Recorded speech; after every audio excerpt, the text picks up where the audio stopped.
অবিশ্বাস্যভাবেই দ্বিতীয় মেয়াদে প্রেসিডেন্ট নির্বাচনে বিজয়ী হয়ে বিশ্বকে তাক লাগিয়ে দিয়েছিলেন ডোনাল্ড ট্রাম্প। ৪৭তম প্রেসিডেন্ট হিসেবে শপথ নেন ২০ জানুয়ারি। প্রথম দিনই কলমের খোঁচায় বাতিল করেন সাবেক প্রেসিডেন্ট জো বাইডেনের ৭৮টি নির্বাহী আদেশ।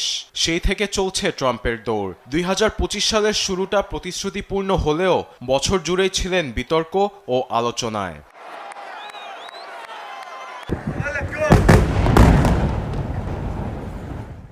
প্রায় এক বছরে Bharat, Pakistan, Israel, Hamas, Iran, Israel সহ মোট ৮টি যুদ্ধবন্ধের দাবিদার ট্রাম্প। যেখানেই যাচ্ছেন সব জায়গায় একই কথা।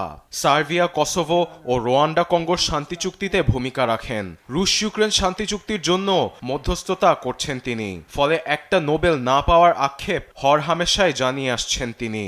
In 10 months, I ended 8 wars, including Kosovo, Serbia, Pakistan and India. They were going at it. তবে যুদ্ধবন্ধে পটু হলেও বছর জুড়েই দেশে দেশে অতিরিক্ত শুল্ক আরোপ করে বিতর্কের শিরোনামে ছিলেন মার্কিন প্রেসিডেন্ট।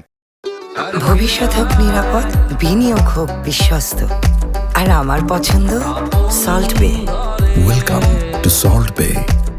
ফলে পণ্যের দাম বৃদ্ধি এবং এশিয়া সহ নানা দেশের শেয়ার বাজারে নামে ধস।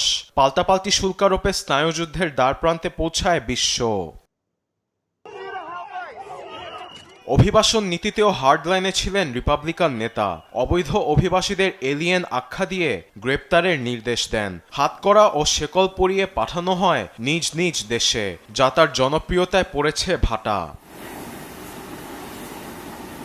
এবছর যুক্তরাষ্ট্রের ইতিহাসের দীর্ঘ ৪৩ দিনের শাটডাউন দেখেছে বিশ্ব।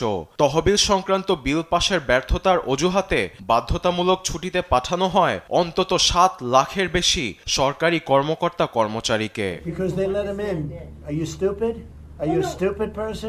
গণমাধ্যমকে ভুয়া বলে মন্তব্য করাটা ট্রাম্পের বেশ পুরনো অভ্যাস।